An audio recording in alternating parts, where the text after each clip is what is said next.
In the 1950s, Montgomery, Alabama was the most strictly segregated city in America.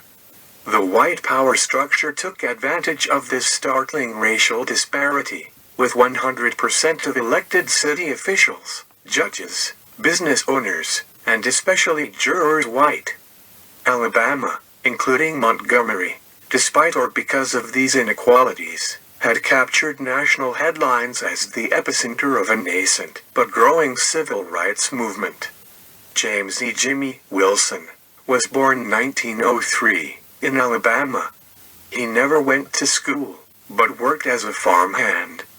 Jimmy Wilson was arrested on July 27, 1957, for stealing $1.95 at night from a 74-year-old white widow, Estelle Barker, in Marion, Alabama.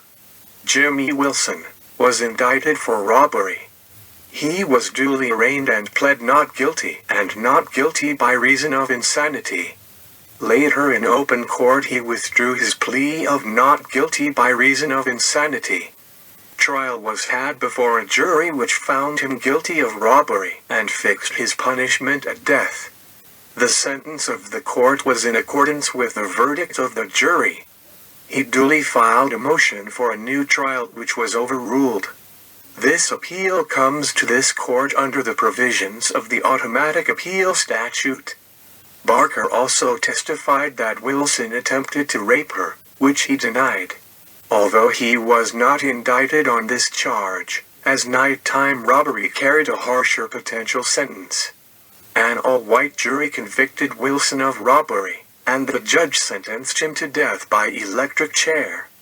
There were 4 witnesses for the state, namely, the prosecutrix, 2 taxi drivers and an Alabama alcoholic beverage control agent. His case became a cause célèbre due to the small amount stolen, $1.95, and that Wilson, as an African American, was convicted by an all-white jury. A cause célèbre is an issue or incident arousing widespread controversy, outside campaigning, and heated public debate. The term continues in the media in all senses.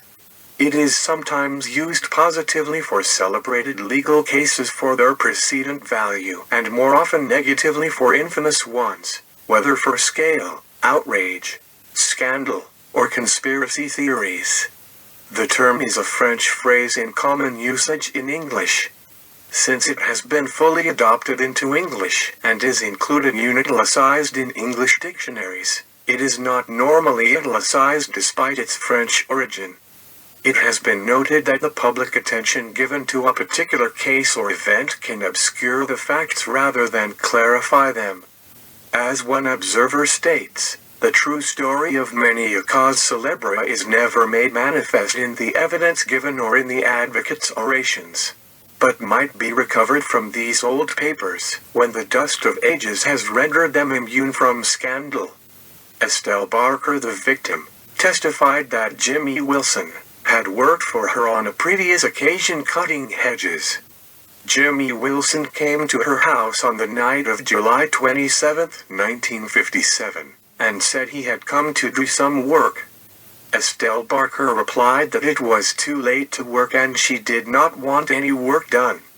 Jimmy Wilson said, "Give me some water," and was told by her to go around to the back and get the water where he had gotten it when he cut the hedges. Jimmy Wilson then went out and came in the back door. Estelle Barker asked him what he wanted and he said he wanted her money. Estelle Barker told him she had none and he said, "Yes, you have too." Estelle Barker then went to her wardrobe and got her purse and he told her to pour it out on the bed. She then emptied her purse onto the bed. About $3.95 was poured onto the bed. There were 3 50-cent pieces and the rest was quarters and smaller change. Jimmy Wilson then took most of the money which Estelle Barker had poured out of her purse. He then grabbed her and choked her, threw her on the bed and got on top of her. Jimmy Wilson threw me on the bed, pulled off my stockings, and attempted to rape me. That is what he did. He threatened her life if she moved. A light flashed outside. Estelle Barker testified that upon seeing the light he jumped up and told her he would kill her if she opened her mouth and then ran out the door. Estelle Barker went to the Perry County jailhouse 2 days later and picked Jimmy Wilson out of a lineup.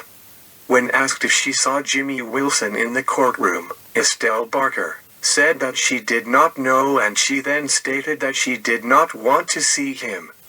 Clarence Hogue, a taxi driver and a witness for the state, testified that he received a call on the night of July 27, 1957, to go to Sylvia Motone's place, and that he went to the place and talked to a man who wanted him to take him to Heiberger, and that the man said he was in trouble. Hogue testified that he in no way threatened the man or offered him any reward to get him to talk. Hogue stated that he did not know the man at the time, but from what he had read in the papers he learned his name was Jim Wilson, and that he was sitting over by Judge Locke.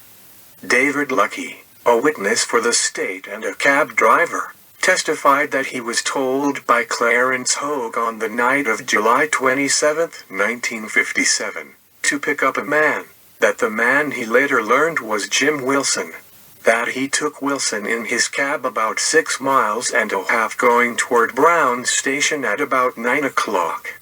He further stated that the passenger did not pay him the whole fare, but that he paid him $3.50, 1 quarter and 15 cents in pennies and nickels. What counted against Wilson was that the robbery was violent. Wilson allegedly had choked Barker, attempted to rape her, and threatened her life. That it took place in the victim's home, and that Wilson had previously served 2 prison terms for grand larceny. Wilson admitted he consumed a substantial amount of alcohol on the day of the incident, and that the robbery was premeditated. Robbery in Alabama carried a possible death sentence at the time, albeit no one had ever been sentenced to death for stealing less than $5. The case was appealed to the Alabama Supreme Court, which upheld the death sentence. In its opinion, the court stressed that the conviction was due to the violent nature of the robbery, and that the amount of the money taken is immaterial.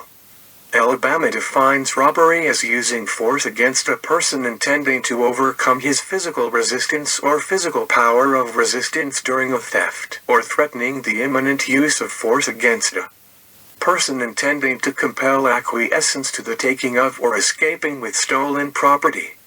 Depending on the circumstances of the incident, it may be possible to get your charges reduced to a less serious crime. For example, one element of a robbery charge is the intention to steal property. If you get in a fight with someone, and that person flees and leaves behind an item of property, this is not robbery if you did not intend to take the property from the other person. If you take property that you honestly believe to be yours, even if you use force, you should be able to get your charges reduced or dismissed. Not all thefts are robberies. If there was no use of force or threats to do so, your charges should be reduced to a lesser charge. As with all crimes, you may be wrongfully accused of something you did not do, mistakenly arrested by police for a crime committed by another person, or your charges may be based on illegally collected evidence. This can especially be the case in old robbery cases, as there is no statute of limitations to limit the time period in which charges must be brought for crimes involving the use of force or threats, such as robbery in Alabama. While it was difficult to find anyone who would speak in Wilson's defense in his hometown, the case received international coverage, with critical articles appearing in newspapers all across the world. Protest groups were formed and petitions were sent demanding that the death sentence be overturned. The U.S. Embassy in London received approximately 600 protest letters against the sentence of Wilson. Wilson was paroled on October 1, 1973, at the age of 70 and having served 16 years in prison. The record after his release is silent. Not much is heard about him since after his released. Thank you for watching Death Row.